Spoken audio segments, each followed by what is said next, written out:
Morning, everybody. Thank you for watching the video. Today I'm just going to do a recap, a mid-season review of my central boiler. I have not used it for the last 2 months, December, I should say January, February. I hurt my shoulder, and unfortunately I've been unable to pick up the logs to split them. The smaller ones I could, and the bigger ones I can't pick up no more, so I didn't use it at all for the last 2 months. I did not drain the water. I'll tell you what I did and how I did it. Most people drain the water. I didn't. I have well water, so I don't like draining my stove that often, just due to the fact that it runs my well low, and I got low water for a day or so. And sometimes it takes 2 or 3 days to fill, but we're going to go on and talk about it. Also, another big mistake I made was I got behind on cutting and splitting the wood. I just let it go week after week after week, and not splitting it really put me behind the 8 ball. So that was a big mistake. I'm not going to do that again. This is my 5th season heating with the outdoor wood boiler. 2nd season with the central boiler. If you got any questions, please ask down in the comments. Hit the like button if you can. Subscribe if you would also please. And I'll show you around. Go through the stove real quick. Look at a couple things, and I'll point it out to you.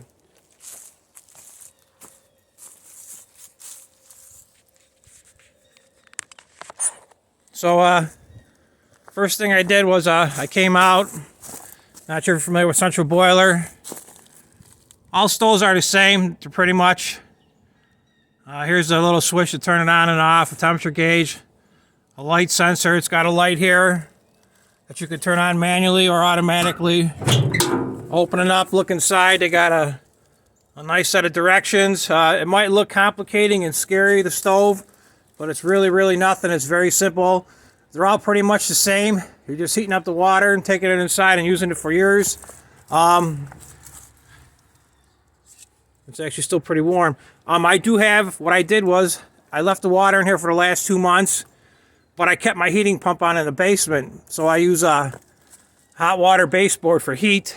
And I kept the plugged into that little Taco pump, and it kept the water out here at about 95, 100 degrees, so it never froze up. So on this particular unit up here in the corner, there's a switch that turns the power on and off. Inside here is a little fuse. If you can't get it to turn on for some reason, that might be a problem. That's where I would start first. Sometimes you make the problems bigger than they are. What do we got here? So, if you look on the side over here, I'll click the switch on. You'll see you'll hear the click.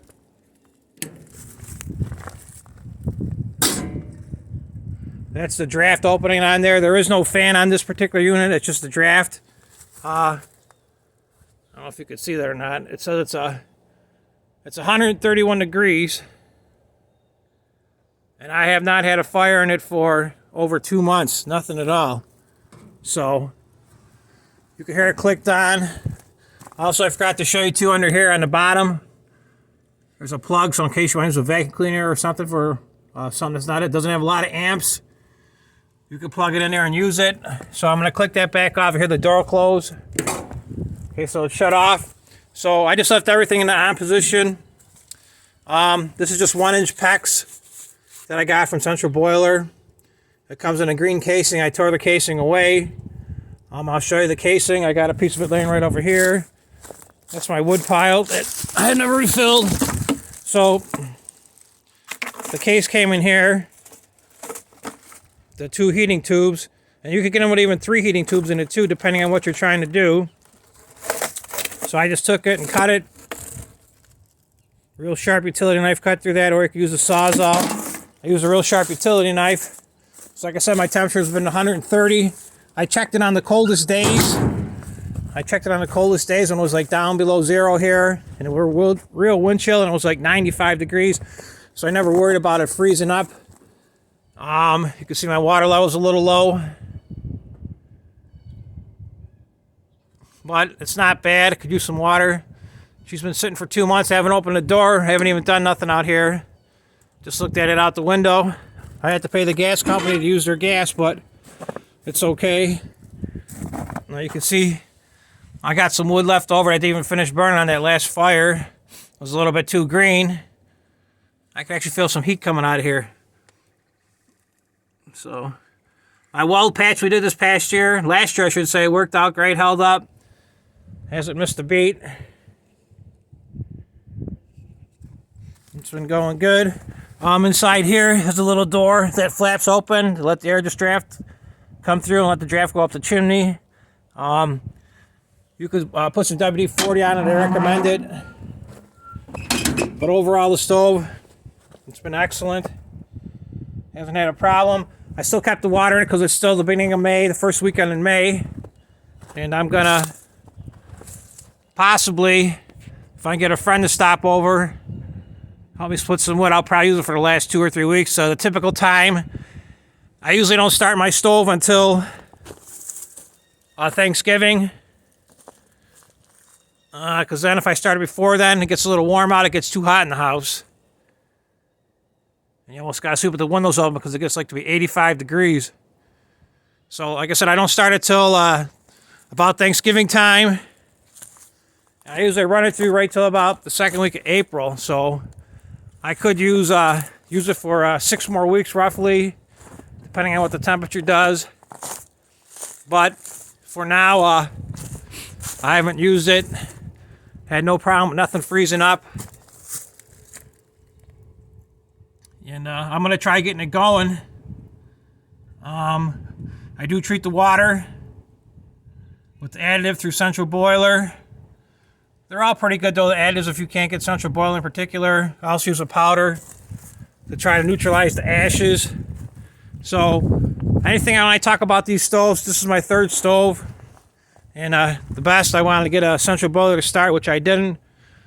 And unfortunately, I should say fortunately, I stumbled across this. And after I did some serious welding, it worked out pretty good. Really happy with it. It's actually a little bit too big for what I got. But in New York, I don't know if you're heard anything, but in the New York area, supposedly they're going to ban outdoor burning of wood starting in October of this year. So who knows nowadays what's going to happen. But I got some pretty cool neighbors. I don't think nobody's going to complain. And if they do, oh well, this was here before they passed that law. So I'll just say it's grandfathered in because realistically, this isn't certified to burn in New York State due to the emissions it gives off. But then again, nothing in New York State is pretty much legal unless the politicians could find a way to make some money with it. So if you guys got any questions, let me know about hooking it up, the plumbing. Like I said, don't be scared of it. A wood boiler is a wood boiler. It's not too complicated. It's actually pretty straightforward. And just because if you don't have a Central Boiler, whatever boiler you're using is pretty much the same thing. They all use 1-inch PEX line. You could get 3/4-inch PEX line, save a couple dollars, but I wouldn't recommend it. I just go with the classic 1-inch. Get the best pipe you could get for underground. The PEX line, get the best, get it wrapped, whatever you could afford. I bought the best you can get. I paid about $14 a foot. Now I don't even know. It's probably $20 with all the crazy prices everywhere. So, thank you for watching the video. Please subscribe. Hit the like button if you could be so kind. Any questions, ask down below. I'll be more than happy to answer for you, and get you going in the right direction. Thank you, everybody. Have a nice day. I'll see you on the next video.